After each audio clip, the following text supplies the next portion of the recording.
Hello and welcome to the Heresy Lodge. I'm your host, Dylan Cooper, the constant coast over here. Gavin Franklin. Guys, we are here this week to review Titandeath by Guy Haley. I know in our preview, we gave it a lot of shit. It got better. It did get better. I was hoping that you said the same thing because I actually enjoyed portions of this book. I still think it's not great. Yeah, if like going through when we did our book rankings of S, A, B, C, D, I would probably put it near bottom of C. Yeah. Here's what this book did that no other book has done so far. Drama with humans. I haven't seen that in 40K other than maybe Nemesis, and I don't think that was done very well. So this was like an actual human feelings and human interactions within the universe. So we'll talk about that in the review for sure. Yeah. Before we get to the book, though, as always, hit us up on our Discord. You can find that pinned to our Twitter at Heresy Lodge. If you feel like contributing to the podcast at all, you can leave us a donation on there, or you can buy some sick ass merch. We got that. Neither of us are supporting it right now, but it's cool. Check it out. You can email us at theherесylodge@gmail.com. We're on YouTube at The Heresy Lodge. Right now, it's mostly just our podcast episodes. You can see us live and our beautiful shining faces. And there's a battle report on there that's old and outdated and sucky, but it's there. It exists. Check those things out. If you play Tacticus, check out the Pansaforus guys at discord.gg/Pansaforus. Gavin, alcohol, what are you drinking? I don't know if I've had this on the podcast yet, but it is actually one of my favorite drinking beers. It's like regular Kona Big Wave. It's a good one. It is a good one. It's very refreshing. Like, honestly, it's a golden ale. It tastes like a golden ale. I don't know what the fuck a golden ale is, but when you drink it, it's kind of like a golden shower. No, that's not what it tastes like. No, it totally does. What do you mean? So this is actually brewed. It's got pictures of Hawaii all over it. But I don't think it's actually... Is it brewed in Hawaii? I hope so. Or it's fucking lying to us. I don't think it is. But it doesn't actually say. That's something Hawaiians would do. They would hide that something's from Hawaii just to make it seem brewed like by Kona Brewing Company in California. Those fucking Californians, man. Always trying to steal the thunder of the way better states. You have... Well, there's a bunch of different ones. None of them are in Hawaii. California, Colorado, Georgia, New Hampshire, and Portland, Oregon. No Hawaii. That's some bullshit, if you ask me. Yeah. I bet you there's a story behind that and a reason, but I'm interested. It's probably kind of like how Salesforce is, and the owner just got super into Hawaii culture on one visit there. Now it's oh yeah, that's our fucking identity.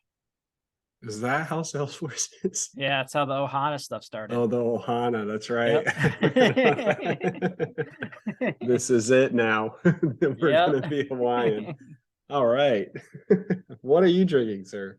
Well, I was gonna have beer, but fucking I can't go to Target with my wife an hour before we record because I will not be able to stop at the liquor store in time.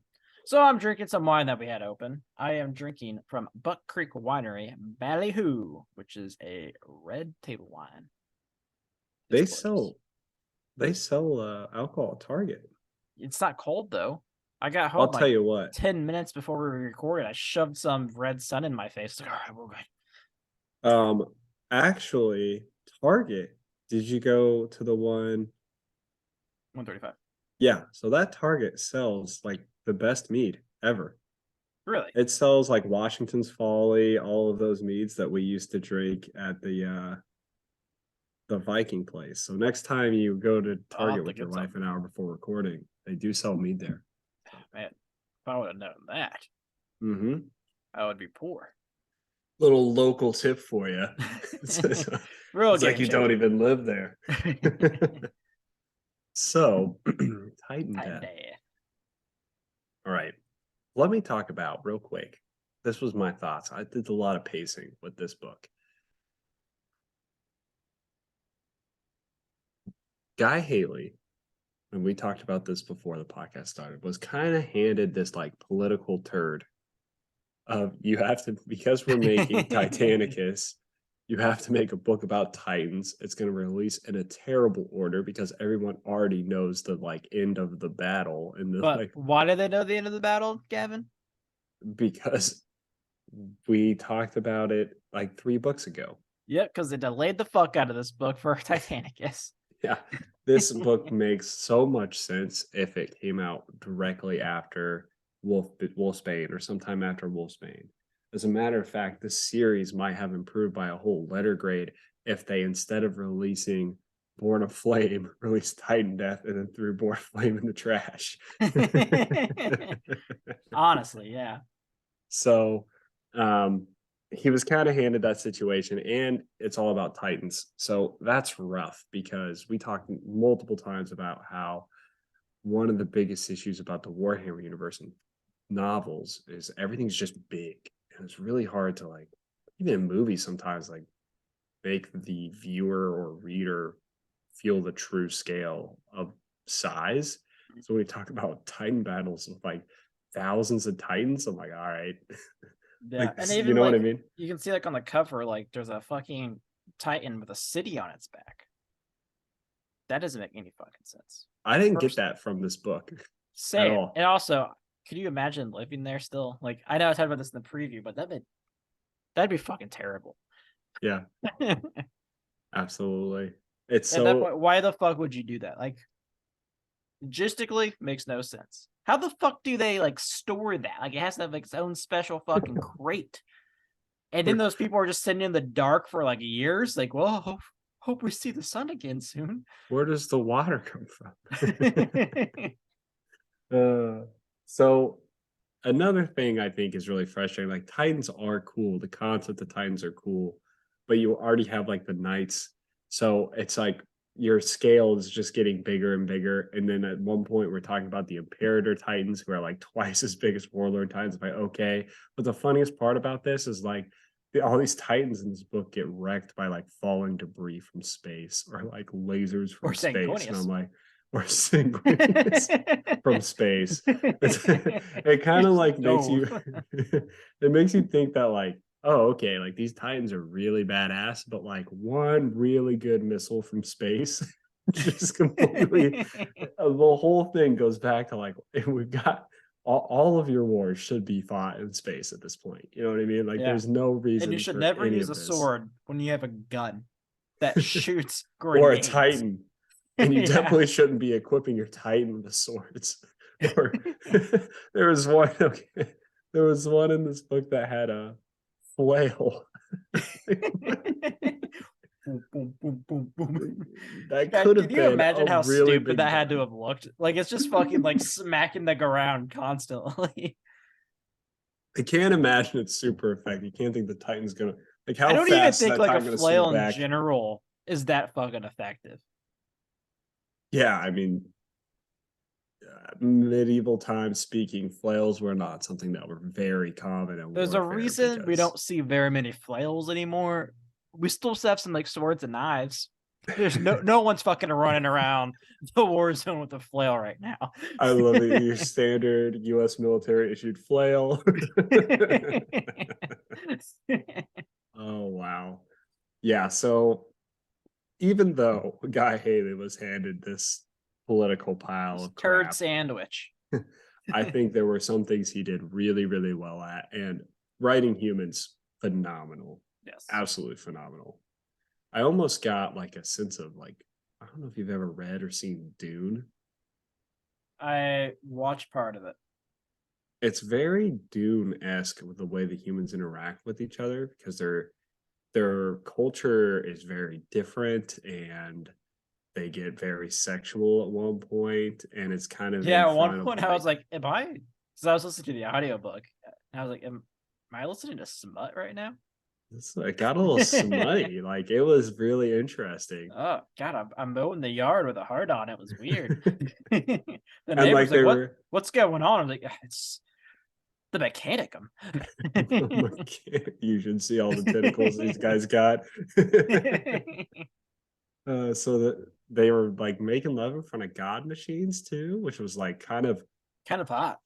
it's kind of like yeah, it's kind of hot, but it's like they're watching. Like that's the way a lot of Yeah. they viewed it was like the god machines watching them fuck. It was very like dystopian, sexual. Yeah, well, it even gets like weird like at the end because it's like they like become part of the Titan. So it's like Oh, in that's theory, wild. there's fucking just like dead people watching you fuck in front of this Titan, and they're like, Yeah, that looks nice. I'm gonna I thought fuck that your was Titan. good. Oh, that was great. I think like they could use like what those guys were doing right there. They could use like not specifically what they were doing, but like that's how they should write chaos, if that makes sense. Yeah. Like kind of ritualistic symbolism that isn't like right in your face all the time. Because I feel like that's how it is, how they write chaos now. Yeah. I like the explanation for why like house fuck, what's the main house? This fucking book. Well, oh, Solaria. Yeah, like how like why they're all women. Like I thought the explanation for that was fun. Like it's just like fucking like, man, fuck my dad. I'm gonna make everything better. Fuck my dad. So let's go. I guess let's start in the story here. So we open up with the fact that um, the prologue was pretty epic. It covers the fact where Mahana Mankata Vai, Yep. the great mother, how she became the first of Legio Solaria and became the first to be one with the Titan. Now, I will say, let's talk about some negatives with the way Guy Haley writes. We heard that story 4 fucking times in this book. Yeah, we did. Like, there's so much repetitiveness, and the book was almost 500 pages long. Like, so much could have been cut out without us like losing any information. But Yeah, it was very easy to like zone out during some parts because I was especially like the battle stuff. Like I can't focus. Like some of like the conversations, I was like, I swear this already happened. So I'm gonna yes, pretend like it might be like maybe a character's having that same conversation with a different character now, but I don't give a fuck. Also, yes, if you're listening to the audiobook, the guy just has the same voice for both characters. You're like, I don't know, maybe. yeah, and they have the same names. Yeah. Yeah, so I think when it comes to how this book's laid out, it kept my interest because there were like gems hidden in the book. You had to like really focus on those gems to enjoy it, I think. Yeah. So we get the introduction to the fact that she beat all of the knights riding a horse, and so the Mechanica made her matron, mother, whatever it is. And the book does a very good job at one keeping chapters short. Love Yep. that. I really like that too. I don't That care was that there's amazing. 30 something chapters. If Don't I care. can finish a chapter in 15 minutes, A plus. It makes me like literally all the time. I could sit there and be like, "Oh, I can read a chapter. Yep. I can read a chapter." That makes me want to keep reading. Yep. The second thing we get um, is the fact that they are now heading to Beta Gammon, but it's Theta Gammon is where they're originally going. Yeah. And there's also more than one beta gammon. Beta Which Gammon 2, which is the big one. And we don't actually get the battle for Beta Gammon 2. we also where the fuck's beta gammon 1? Who knows? Why do There's we give Beta a fuck Gammon about beta 3. gammon anymore? We get like the post, the sequel to Beta Gammon 2 battle is basically what we get. Yeah.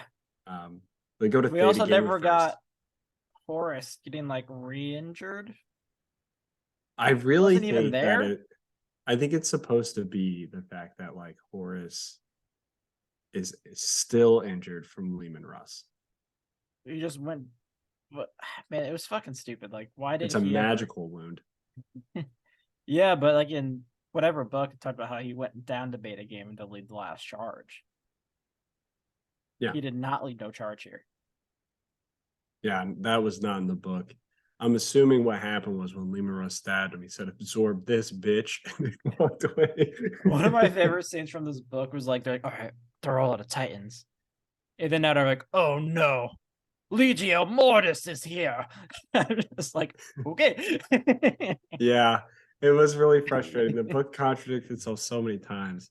At one point, like you get the conversation between Sanguinius and Raldalord, who are looking over the Titans battling. Raldalord's like, "Man, such a waste," and Sanguinius is like, "No, Dorn was right. You don't want all of these Titans fighting on Terra." But then like Mortis just shows up full strength, ready to go to Terra. And I'm like, all right, well, I guess there's an entire fucking book in the Siege of Terra about it anyway. It was just So fucking wrecking havoc. Oh, the only way to kill it is if you send Sanguinius from space. oh, we'll talk about that too for sure. But it's just kind of like you get that comment where it's like basically Sanguinius saying, yeah, none of the authors actually want to write about Titans when it comes to the Siege of Terra because it wouldn't make any sense. And then the end is like, but also there will be a book called Mortis at Siege of Terra. Yeah, and you gotta have Titans because there's models. Mm-hmm. So when they get to Theta Gammon, it's revealed that Legio Volpa is there, who is like their like Arch rival, nemesis. arch nemesis. Yeah. And the reason for that is because Esha, who's Mohana's daughter, definitely fucked one of them. Yep. Hartek or whatever his name is. Hartek. Yeah, something like that. I can't remember. Let's see if I... As a kid. Yeah, they had a kid. I'm looking at the buried dagger, so not in here. This doesn't make any sense. Yeah, it's Hartek. Yeah. And you like later on in the story you find out that they had a kid and he thinks that he had a son. And at one point he asks, like what happens to the males of the house because it's obviously not a female house. And she's like, well, servitors, they might be like sent to like a school and be like our bitches. The priesthood, the mechanic and priesthood. They're bitches. Uh-huh. Yeah, and so she kind of has these feelings for Hartek, but when they go into battle together, this is pre-heresy. Hartek is really annoyed that negotiations on this planet are taking too long. So he decides to blow up a fucking city. And I wish I was exaggerating, but that's actually how the story went. And then Esha said, wait a minute. You shouldn't blow up the city. They're negotiating. And he said, it's a ploy. We'll draw this out. If I blow up this city, then they'll follow us for sure. Love the logic. Great. Genius. Hey, so man, it's kind of like the Night Lord's logic, right? Like, all right, we'll just fucking torture some guys, and then everyone will bend to our will. Yeah, right. Like if you try, I would like to negotiate now, Mr. Curse. Blows up half your planet. Rips off his dick. Just don't say the wrong thing. So there's hatred there. Esha has a secret daughter that is now in the Legio. And she is a commander as well. Hartek knows nothing about that. So really cool, like drama. There was quite a few chapters about the setup for that story. So that was really, really cool. And then they battle on Theta Gammon. It was really dumb. I don't understand how Titans can ambush Titans. I'm very confused by the concept because they're big motherfuckers. Like you can't just like look out and see it like peeking behind the fucking rocks.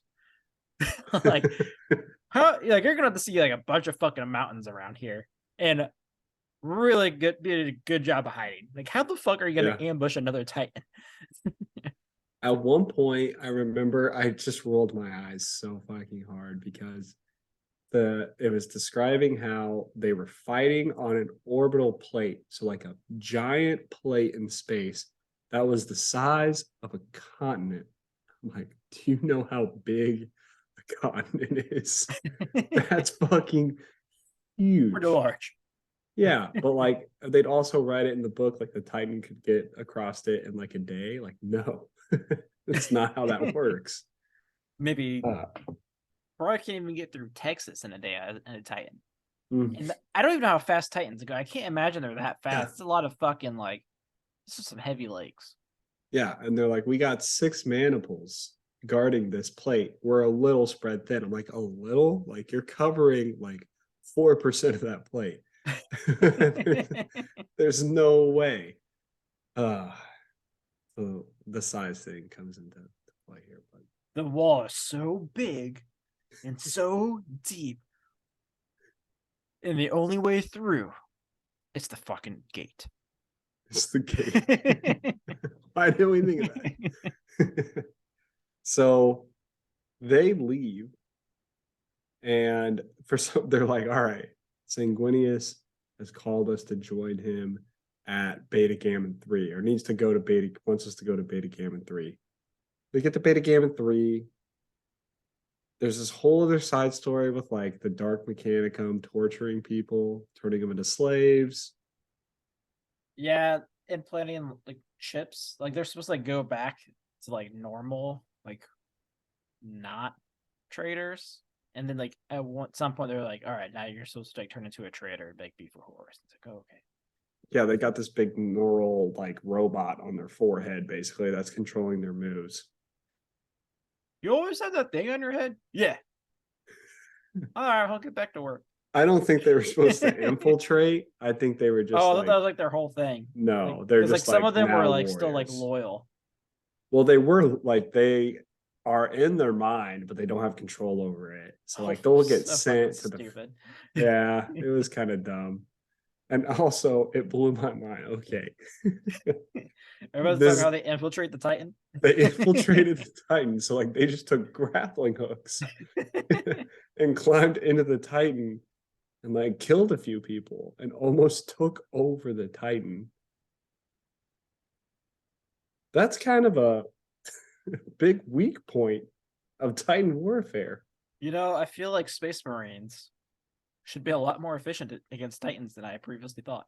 Yeah, you just have some like dudes that are fighting their own bodies. Hell, Blood Angels should be so good at that with all their fucking wing packs. Same thing with well, Raven Guard. We'll get to that because apparently they are. So they do some fighting on Beta Gammon 2 or Beta Gammon 3, but it's none of it's like super interesting. Um, there is a really cool chapter where one of the Titans is like submerging itself in the ocean and like walking along the edge of like the abyssal drop. Yeah. That was pretty cool. You could really tell that Guy Haley was like, how do we make Titans cool? What if they went underwater? What if we gave them flails? Okay, I'm listening. So one thing, isn't this also where the Great Mother decides on her successor too? yeah, that's a good point. We didn't talk about the dying Great Mother. Yeah, so she's old as fuck. 200 years probably. Yeah, and she's basically just like kept frozen until they're like, all right, we need to use this Titan. Wake her I'll up. let you continue to discuss her death as I get another beer. Sure. So we keep going back to her, how she's dying. And it gets to a point where she needs to name her successor because, well, she's about to fucking die. And we find out that it is going to be her daughter, Esha. So she brings Esha and her cousin. Who's the one that also joins in the successor ceremony? You're talking, it's like Esha and her cousin or something. It's her daughter. Oh, yeah, it's her daughter. Her daughter's Is it her there. daughter? Mhm. Okay. Who I can't remember. A Bandi, something like that. It's all the same names. There's a lot of like relationship stories. Like she's got her daughter, but she also has her best friend, Jahani, Yeah. who they were friends, but then she got mad that she fucked that guy who was evil And then got decided, pregnant. yeah. Yeah, that was a whole other thing. Yeah, they were pretty upset with each other. Got a little dramatic. Yeah. But the Great Mother tells Esha that she wants her to be her successor. And I remember really liking the scene, but now it's like fucking like blanked out of my mind. Did she like say some like interesting shit here? Well, the daughter, so basically what ends up happening is she tells that this is when they decided to go to Beta Gamma 3. And the granddaughter's like, why? We should stay and fight here and defeat Legio Volpa. And the grandmother's like, shut your fucking mouth. I'm the grandmother. And there was this big power struggle. But now the grandmother's a really awesome character. She's like super smart, really wise, like really, really cool person in the book. So when she tells her granddaughter to shut the fuck up, it was like, oh, Got her. you better shut the fuck up. Yeah. So yeah, that basically happens. The secession's determined. They go to Beta Gamma 2, and then they find out that Sanguinius is mounting an attack on Beta Wait, Gamma. we got to Wait, they talk go to about how Sanguinius and a Khan show up. wait. Oh, I loved it. I laughed. Shout out to Raptor, because remember in the preview, I Yep. was like, I would love for them to just show up and be like, oh, no one's here. Did But you kind say of. did you say Beta Thaman? No, Theta. Shit. He sends me, he's like, oh, because you already know it anyway. He sent me the exact quoted from the book, which is Yeah. literally them like, Sanguinius like, no one's here. We're late. The Which, Khan. it doesn't make any sense to me of any like Primarch being late. The Khan is not the one I would expect to ever be late because he's the fast one. Yeah. Well, the funniest thing was like, that I thought was the Khan and Sanguinius are like staring out into space, all philosophical and shit. And Sanguinius is like, no one's here. Do you think that like we're late?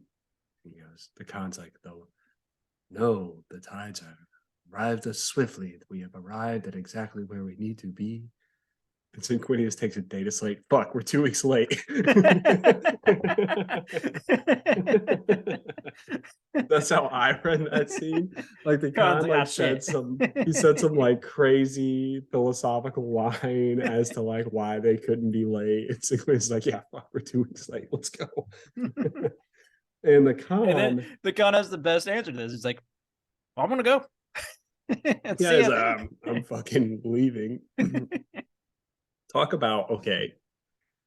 I really think that the writers purposely make people want to hate the Primarchs because they're like, Sanguinius is trying to figure out where he wants to go.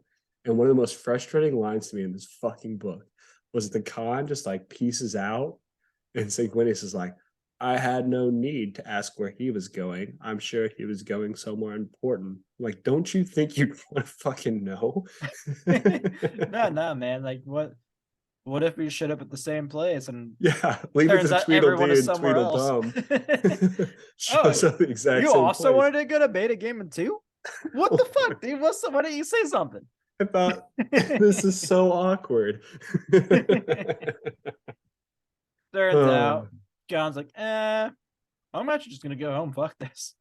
Yeah, the Khan didn't attack anything. We have no record of the Khan attacking anything Nope, whatsoever. zero. He He just shows back up. He's like, I'm here. He is just chilling out.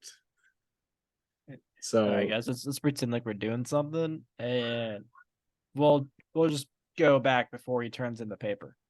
So remember how we were fighting traders for like 50 years and decided that we were being spread way too thin because of our hit and run tactics. So we needed to do some desperate gambit in order to get back to Terra. Yeah, I think it's a really bad idea if we just started that all over again. So let's just chill here until Sanguinius gets his shit over with, and then we can arrive at the end. Let's just go back to Terra. We're late getting here. What if we're late going back? So that is one of the things that kind of like gave me anti-anxiety in this book, if that makes sense. So I'm like, okay, am I supposed to feel like worried that Sanguinius and the Khan are going to get caught in the Beta Gamma cluster? Because their presence almost seemed like oh, we got to have a Primarch in this book. Question. Where's Gilman? Was he on his way to Beta Gammon? No. I thought that's where he was going in Ruinstorm. Last we saw Gilliman wasn't he the fleet that came to go fuck up Puerto Rabo and Angron screamed into the void? I mean, that did happen, but I don't think Gilman was on that ship. It was just like Ultramarines. I I thought thought that was he like, was taking his fleet to Beta Gammon. I thought that was like the whole thing. Because he we had might the need to biggest check fleet on that. left. And then the I line was thought going to go find like 2 planets. he was gonna go blow up Barbarous, in which case everyone at Barbarous already wanted to die. You're like, oh, thank God, please just drop the napalm on us, man. This whole planet's gas. Oh, jeez.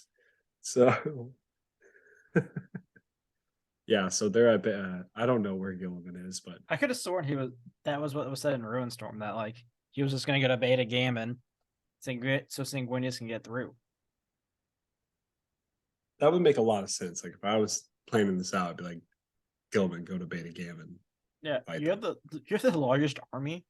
Can you, I don't know, protect our biggest weak point? I feel like because if you think about it, what's the book?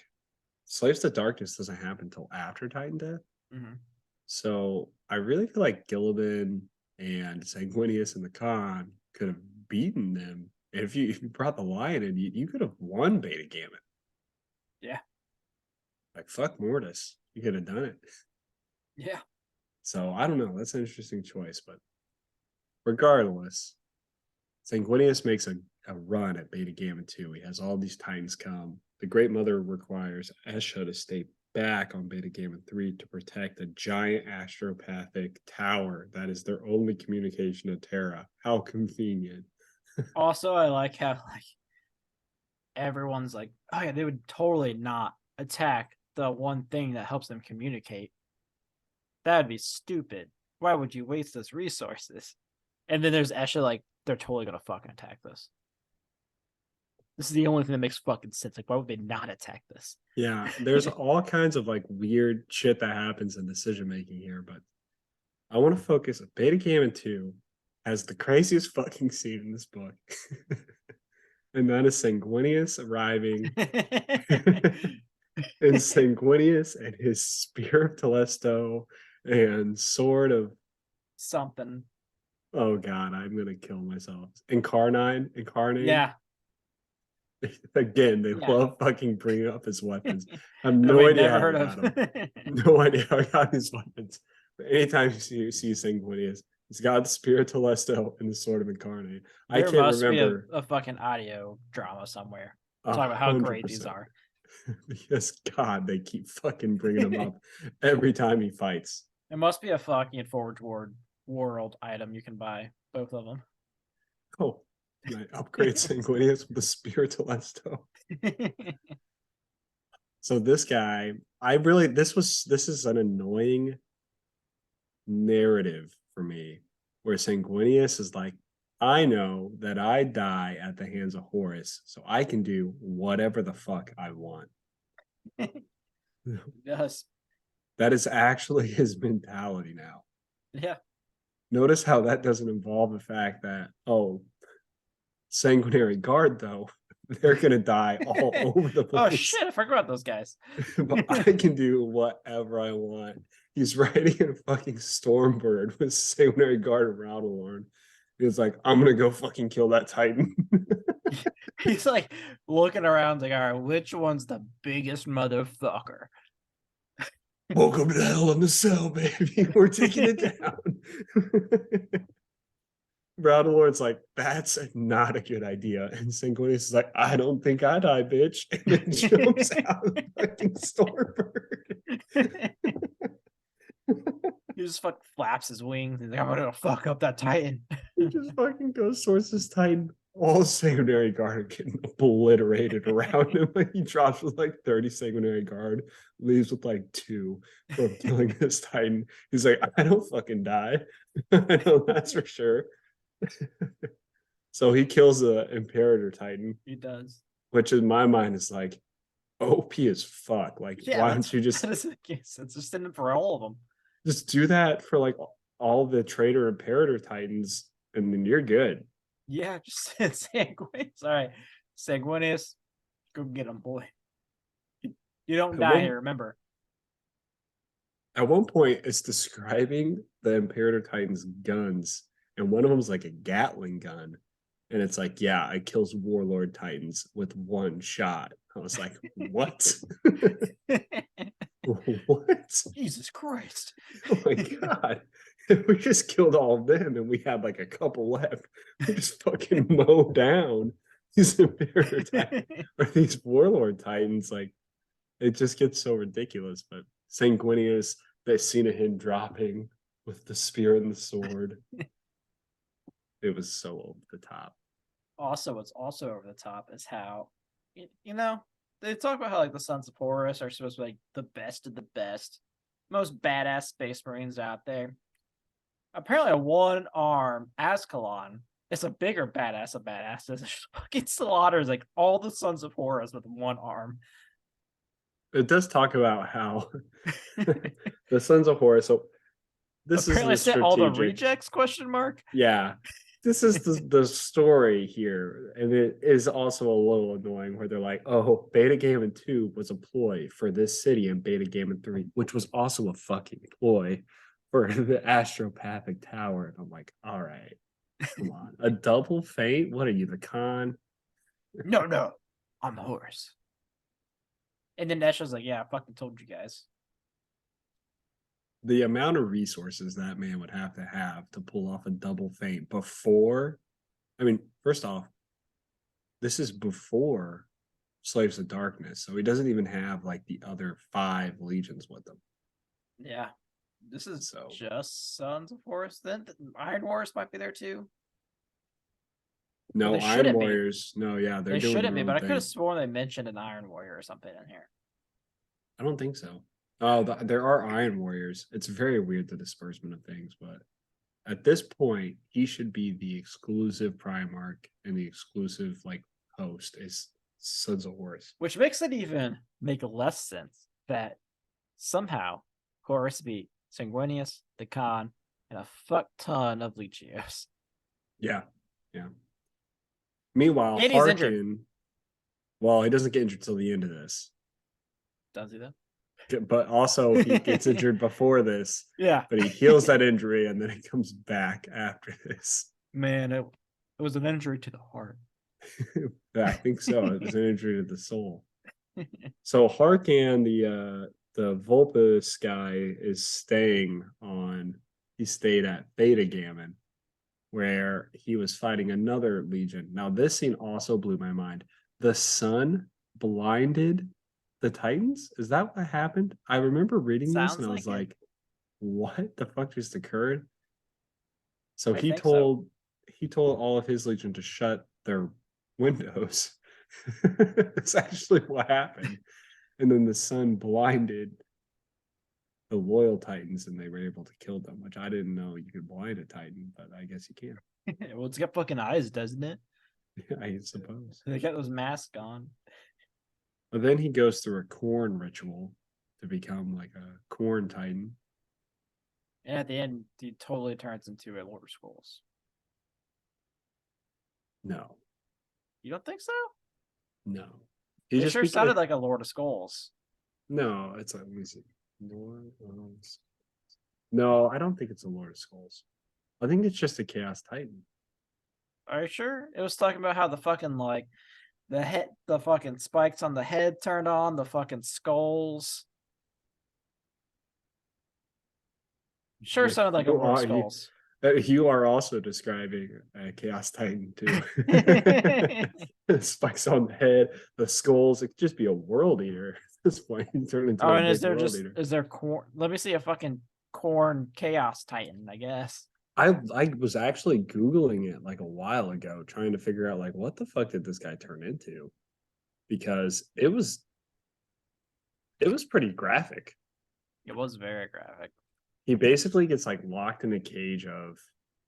Yeah, I mean, I guess it could maybe be just this, but I don't know. It sure sounded like a Lord of Skulls. Yeah, he like gets locked in a cage of bones, and the unit that he's hooked up to turns into like a blood sucking like funnel, and then the whole room around him turns into like actual organs. So he's literally like living as an organ, like a heart essentially of this Chaos Titan. Fucking nuts. Like, nice job, Guy Haley. Guy Haley scared the shit out of me twice in this novel. It did a very good job. Yeah, I did. So we do get the fact that Mortis does show up. They do destroy the telepathic thing. And they also, this was fucking weird. They created a mini ruin storm by Yeah. destroying that was unnecessary. Yeah. It like there was like random like warp shit. And I just That didn't is, get it. you're describing warp shit in general, random. Yeah. It was why is this here? Yeah, so they basically created a mini ruin storm by killing all the astropaths in the tower. We do get the death of Mohana Mankata Vi. RP. They win the Battle of Beta Gamma 2, but they lose the Battle of Beta Gamma 3.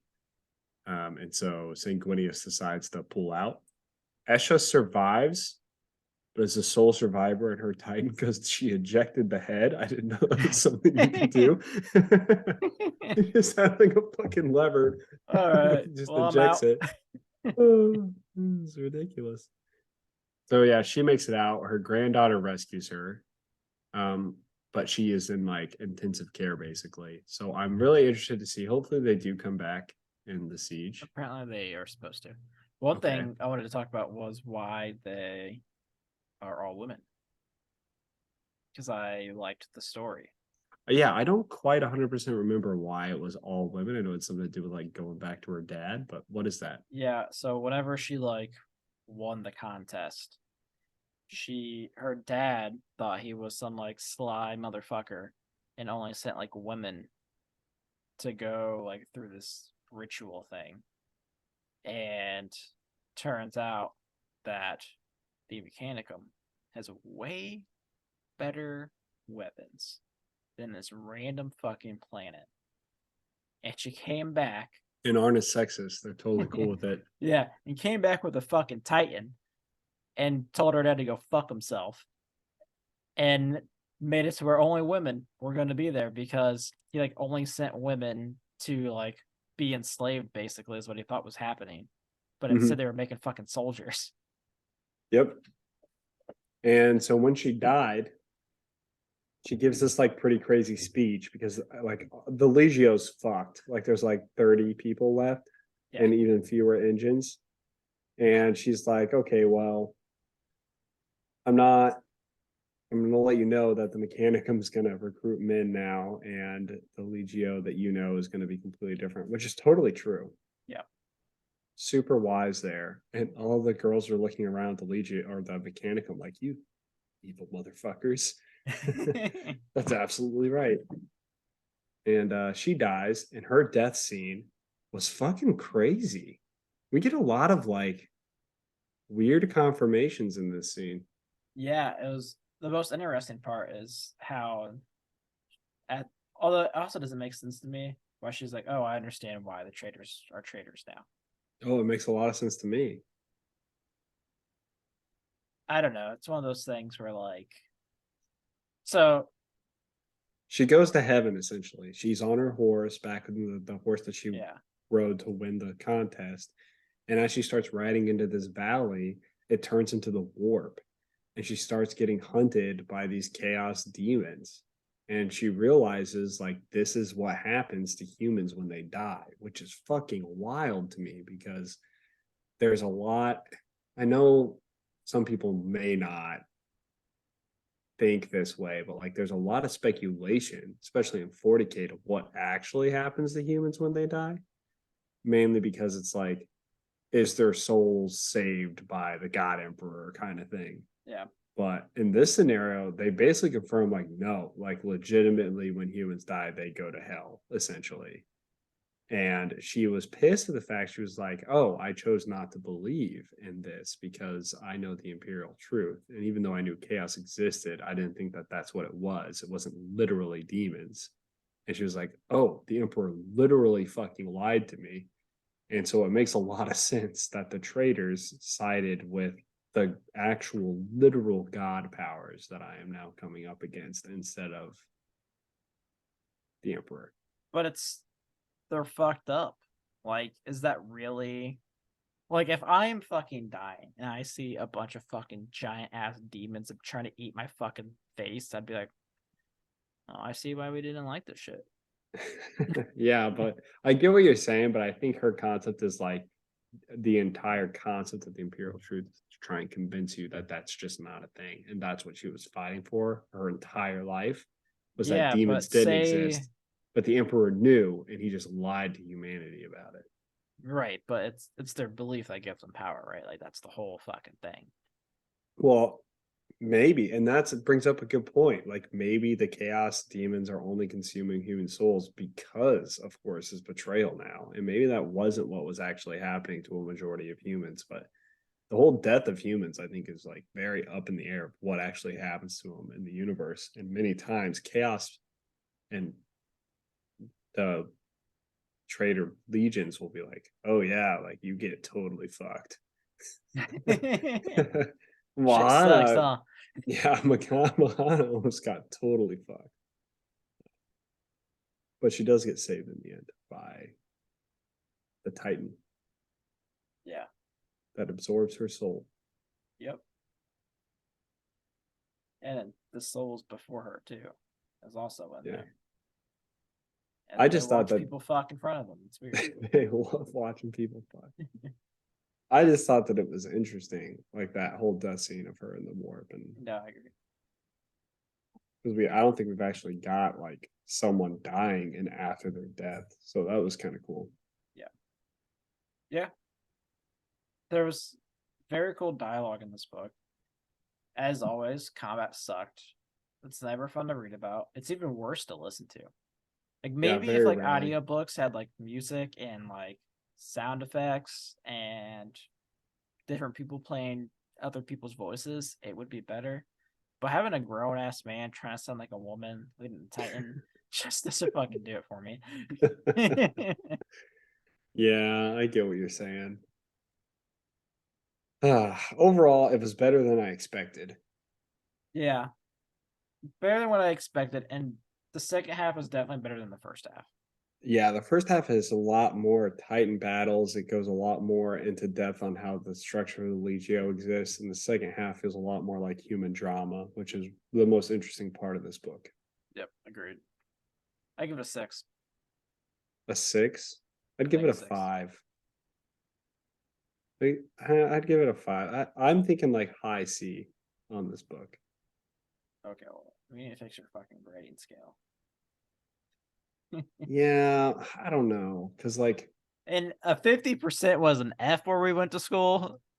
yeah, but okay, how do you differentiate a book on that scale that got like, oh, I enjoyed this 40% compared to I enjoyed this 10%? You know, like you can't just say, oh, they're all Fs. Like we gotta I mean, a this is the problem with the 40% is just a American grading slightly system. better F. Exactly. So like I kind of It's like see an this F as like plus. middle of the road. Like this is actually worse than middle of the road. I think average is like B in my opinion. So I think this is worse than most books, but it's I not agree, but miserable. my like I feel like my like average is probably closer to like a 7. Really. Where Yeah, like I feel like my average is like a 6. But that's only one number off, so not yeah, crazy. mine's probably like average 7, like above average 8, Yeah. good 9, perfect 10. You could skip this entire book. Well, yeah, we already knew the ending because of fucking Slaves to Darkness. I really hope that they don't start the siege with Sanguinius and Khan and Beta Gammon. That would suck. I'm assuming they're not going to do that because then you would kind of have to read this book to I know that still that don't happened. understand why Heralds of the Siege isn't the last book before going Yeah. into the Siege, man. Fucking Yeah, because Heralds of the Siege is like kills horses the midnight. arriving. Yeah. So that means Sanguinius and Jackatai are back at Terra during the Yeah. siege. This book is like worthless. You don't Whenever actually... we do our list, Peels to Midnight is going to be the last one for me that you have to read before you go into the siege. Yeah, Just no, I would because agree with it that. has to be such a good fucking transition. I don't know Mhm. what the fucking siege start is like. Maybe it's just the first book is hyping up the siege, and it's all about Horus's arriving. But man, Peels to Midnight does it so fucking good. Yeah, we'll have to see how that goes. I'm excited for it. Only 2 books away from the first siege book. Can't fucking wait. Yeah. So that's it, guys. That is our review of Titandeath. Next week, we will be previewing The Buried Dagger. We're finally back with some Death Guard. Neither of us gave a shit about Mortarion or the Death Guard. Maybe interesting things happen. Now I'm interested because Mortarion and the Death Guard have actually never gotten their exclusive book. I mean, unless you include Fly to Eyes thing, which is really about Garo. Well, Garo's Death Guard, he has his own fucking book too. Yeah, if you Talk include about how he used to be a Death Garo, Guard. if you include Garo as a Death Guard, then they get plenty of books. But Mortarion is always a supporting character. So this is going to be interesting because it's been 54 books since Mortarion gets his own. Jesus Christ. Yeah. So yeah, we'll have that preview next week, guys. As always, hit us up on the Discord. Find that pinned to our Twitter at Heresy Lodge. Email us at theheresiolodge@gmail.com. Find us on YouTube at The Heresy Lodge. Play Tentacus, go to the Discord at discord.gg/Force. We'll be back next week, guys. Have a good one.